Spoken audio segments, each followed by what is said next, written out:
Hi, you guys. So today I'm going to go over the week 2 activity that is in the purple folder that is in Schoology. Um, if you look here under Monday, it says learning objective that's listed here. The student is expected to extend previous knowledge of triangles and their properties to determine when three side lengths form a triangle. So this part is new. You guys have learned about triangles before. Triangles were covered in fifth grade and in previous years, but mainly in fifth grade, you learned that you can name triangles by their sides or by their angles, and you're just applying that knowledge to help you understand the new information. So right now, your focus is on the attributes of the triangle. And the attributes is the things that make up the triangle, like the angles and the sides. So there's three things that you'll end up learning about triangles. The sum of angles in a triangle, we'll learn about that. We'll learn about the relationship between the lengths of the sides and the measurement of their angles. And then the third one is to determine when three side lengths form a triangle. So those are all the things that are related to triangles that we're learning this year in sixth grade.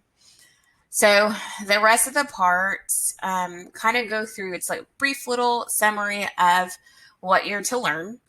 It says you will discover that the sum of the angles of a triangle equals 180 degrees. I do have a video on that already. It's posted on my YouTube channel. And when we get to the activities associated with that, then I'll add it to the Schoology file so that it'll all be together. But if you want to look at it now, it's there. You can look at it. Next, it says the longest side is opposite the largest angle.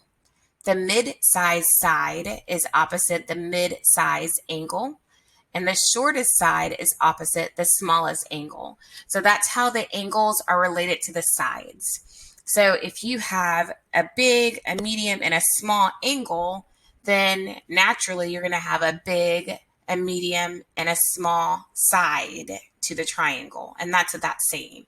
And once again, we'll get into that more later on. So what this week is about is the triangle inequality theorem. And it says that the sum of the length of any two sides of a triangle must be greater than the length of the third side. And then it shows you an example here. So if you are looking at these three sides of the triangle, it's saying that two sides, when they're added together, have to be greater than the length of the third side. So here, if we add 7 plus 13, that's 20. And 20 is greater than 18, which is the length of the third side.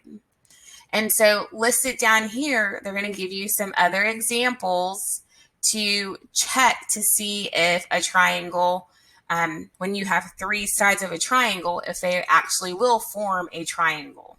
And so that's what I'm about to show you next in the demonstration. So this first part is just kind of reading through the examples and seeing if they form the triangle. And then they have an activity. So I'm going to scroll down here in a minute and I'm going to do the activity so that it'll help guide you in knowing what to do.